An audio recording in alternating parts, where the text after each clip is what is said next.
Le 12 septembre 2020, un homme est surpris par un agent de sécurité en train de filmer sous des jupes. L'une des femmes porte plainte, l'homme est arrêté. Pour l'enquête, son téléphone est fouillé, dedans, des vidéos de sa femme inconsciente en train de se faire violer par d'autres hommes. Et voilà que la France découvre les horreurs de Dominique Pellicot. Des horreurs qui ne s'arrêtent pas à cette sordide affaire des viols de Mazan, mais qui remontent à plusieurs années. Amaury Bucco, merci d'être avec nous. Tu es donc journaliste du pôle enquête de l'heure actuelle, pour remettre tout le monde dans le contexte, et tu as enquêté, d'après ton métier, sur cette histoire, sordide histoire de Dominique Pellicot et de Gisèle Pellicot, avec cette histoire de soumission chimique, on en a entendu parler. Et donc tu remontes un peu en arrière et tu as découvert des histoires qui sont pas moins glauques que les autres et qui auraient peut-être un lien avec ce Dominique Pellicot. Tu dis par exemple qu'en 91, une certaine Sophie Narme est retrouvée morte rue Manin dans le 19e arrondissement de Paris.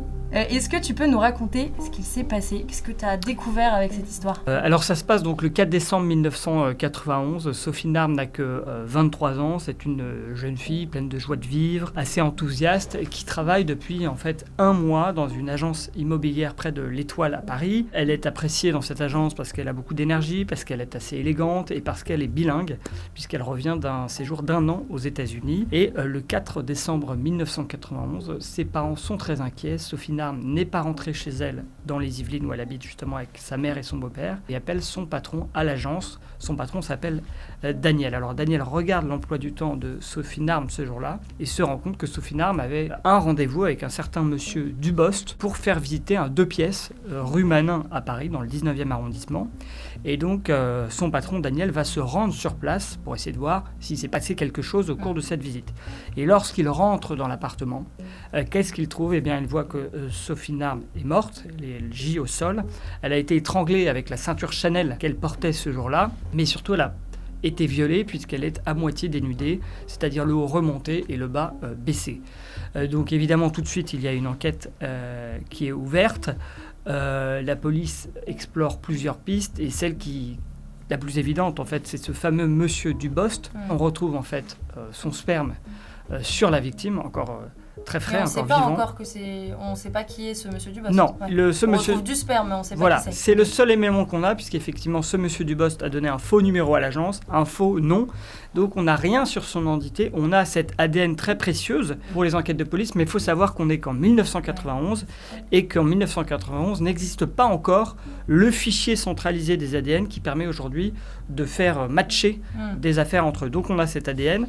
Et là, la justice va commettre une erreur fondamentale, c'est que dans les années qui suivent, ce fameux écouvillon, comme on dit dans la police, avec le sperme de l'auteur, disparaît. Il est perdu par la justice et donc qui laisse ainsi, si vous voulez, partir le seul élément tangible dans cette affaire. Donc ça, c'est pour cette première affaire. Donc là, on est en 91, on ne sait pas qui a tué cette Sophie Narme. En fait, ça devient ce qu'on appelle un cold case, c'est-à-dire une affaire non résolue, qu'on met un peu en dessous de la pile. De temps en temps, on essaie de voir s'il n'y a pas un profil qui colle. Voilà, mais bon... Et alors la suite, c'est que tu découvres aussi que cette Sophie Narme a été... elle est endormie par de l'éther, c'est ça ? Oui, exactement, c'est vrai que j'en ai pas parlé. Il s'avère qu'il y a une même histoire qui se présente dans à peu près les mêmes conditions, qui a lieu en 99, d'une certaine qu'on va appeler Marion, qui...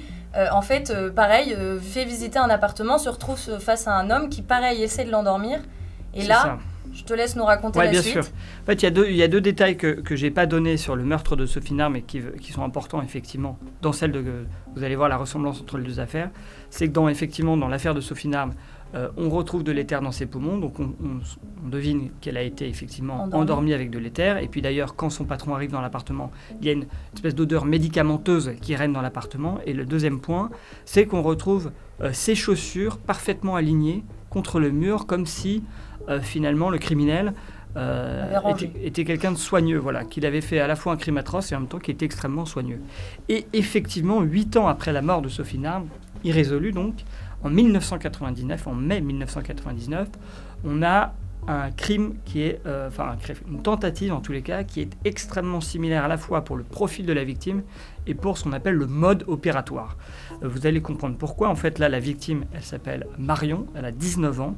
Elle travaille aussi dans une agence immobilière en région parisienne. Et un beau jour, il y a un potentiel client qui se présente à l'agence, qui se fait nommer, en fait c'est un pseudonyme, Monsieur Rigaud, encore un nom tout à fait banal, et qui dit vouloir visiter un appartement.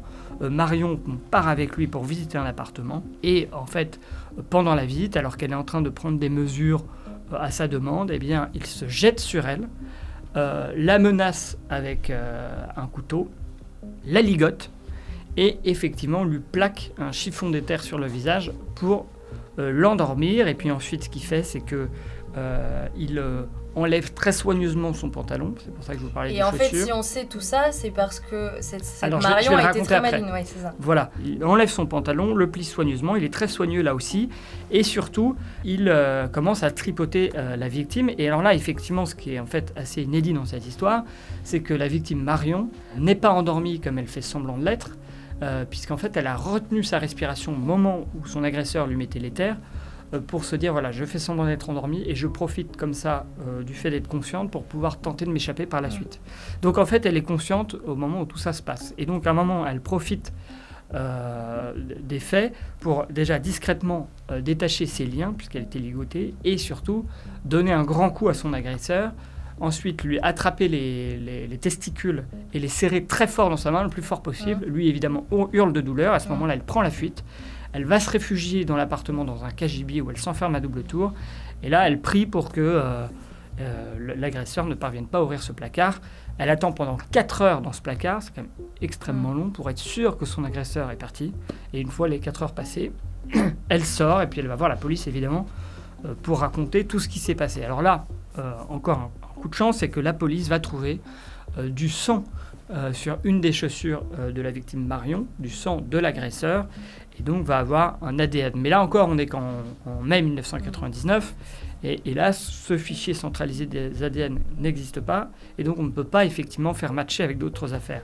Mais au moins, on a cet ADN qui pourra servir pour plus tard, comme on va le voir. Qui n'a pas été perdu. Non, qui n'a pas été perdu. Et d'ailleurs, en 2010, cet ADN match, c'est-à-dire que les policiers viennent d'arrêter un homme qui a le même ADN, donc le même homme, et qui vient de filmer sous les jupes de femmes dans un supermarché.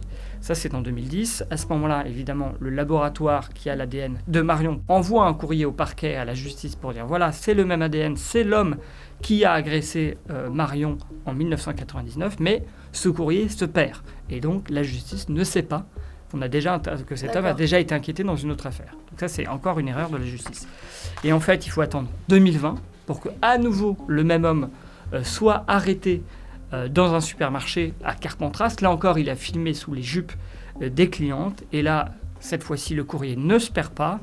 Et donc, la justice apprend enfin qui est l'agresseur de Marion en 1999, qui est aussi potentiellement celui de Sophie en 1991. Et cet homme, il a un nom, donc c'est Dominique Pellicot, celui qui n'est pas encore en 2020 surnommé le monstre de Mazan, mais donc on va découvrir un peu après, eh bien, parce qu'il est interpellé dans ce supermarché en 2020, qu'il a en plus drogué sa femme et l'a livré à des dizaines et des dizaines d'inconnus. Donc pour le moment, il est accusé de viol en série, notamment sur sa femme. Alors là, dans ces deux affaires dont je vous ai parlé, il est mis en examen. Ça veut dire que la justice le parquet a décidé de joindre les deux procédures, de considérer qu'elles sont liées, qu'il fait figure de principal suspect.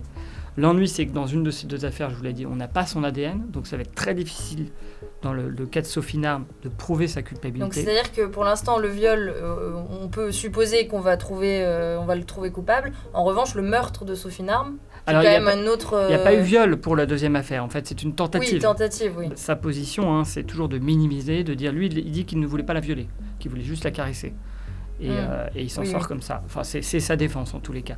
Et pour Sophie Narme, évidemment, il n'a pas reconnu les faits. Et tout le travail des enquêteurs aujourd'hui, c'est de trouver d'autres éléments pour l'inculper, pour avoir des éléments solides face à la justice dans le meurtre et le viol de Sophie Narme. Il y a une avocate qui s'appelle maître Florence Rowe, qui est l'avocate de la famille de Sophie Narme et de Marion, et qui a tout fait, elle, pour essayer de trouver d'autres éléments matériels pour retrouver l'ADN, en fait, du meurtrier, notamment le sac de la jeune femme. On n'a jamais retrouvé ce sac, elle l'a cherché pendant longtemps.